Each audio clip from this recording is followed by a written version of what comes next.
Welcome to This Explainer. Today, we're completely bypassing the buzzwords to pull back the curtain and look directly under the hood of how AI agents are actually built. You know, if you've been feeling totally overwhelmed by the absolute avalanche of frameworks, opinions, and frankly, just the sheer hype surrounding artificial intelligence lately, well, you are exactly in the right place. We're going to cut right through all that noise and explore the exact nuts and bolts of these systems together. Let's get into it. Here is our roadmap for today. We'll start by looking beyond the agent hype. Then we'll unpack the core agent loop. After that, we'll explore tools, memory, and breaks, check out a real-world SOC agent case study, and finally, wrap up with how you can build your very first AI agent. Section 1. Beyond the agent hype, pulling back the curtain. Okay, let's dive right into this by first just validating the absolute fatigue you might be feeling right now. The tech world is literally saturated with this constant narrative that AI is going to replace us all, or that you need to master 10 different complex frameworks before you can write a single line of code. And honestly, it can cause total paralysis. To ground us, let's take a look at this brilliant quote from developer Paulo Perrone. He writes that we need to completely drop the hype and stop overcomplicating things. Because, guys, these systems are absolutely not sentient beings thinking for themselves. As he puts it, everything else is just marketing designed to sell courses.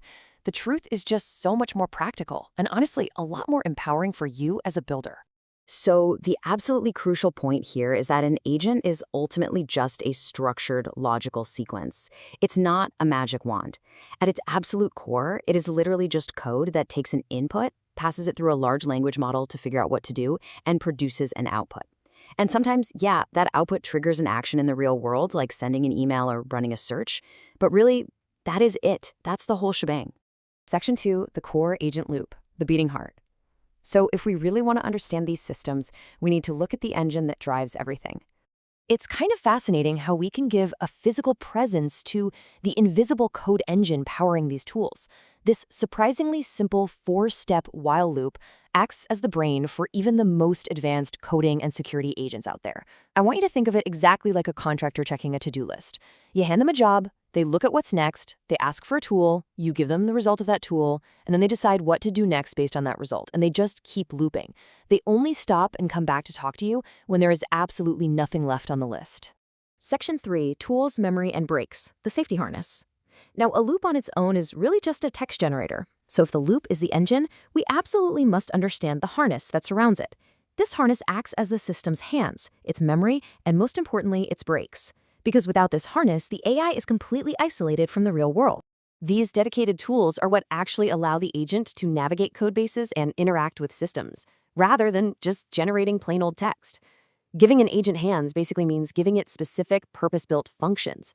For example, instead of just letting it run wild with raw shell commands, we give it a read tool to look at files, an edit tool to safely change code, and delegation tools to pass work off to its helpers. This keeps our token budgets, which are essentially our AI's processing limits, in check, and it makes the agent's actions completely predictable. Okay, then comes memory. Every single model has a hard limit on its short-term memory, which we call a context window. To prevent the model from totally drowning in data on really long jobs, the system actively manages this. It delegates the heavy lifting to specialized subagents and compacts the context down. It's so much like a researcher filing away heavy books and just keeping a one-page summary right there on their desk. And this is critical, right? It prevents the agent from forgetting your original instructions halfway through a task.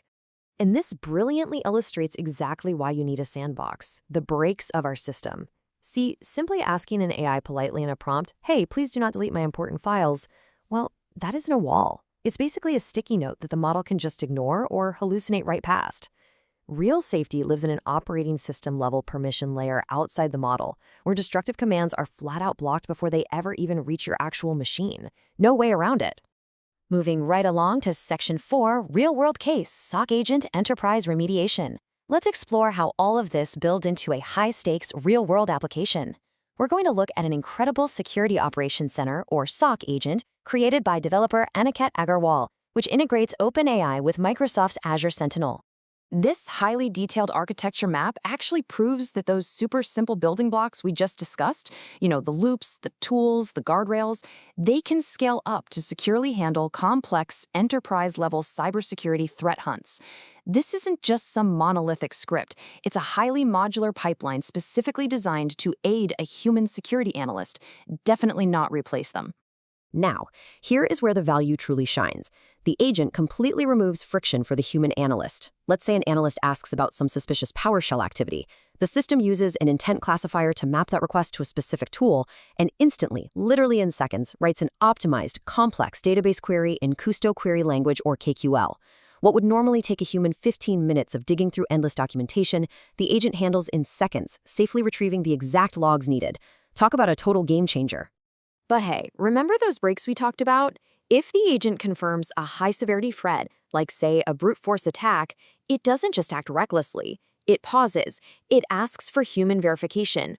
Only when the human analyst clicks yes does the agent use its execution tools to communicate with Microsoft Defender and isolate the compromised virtual machine from the network. It's just this perfect harmony of AI speed and human judgment.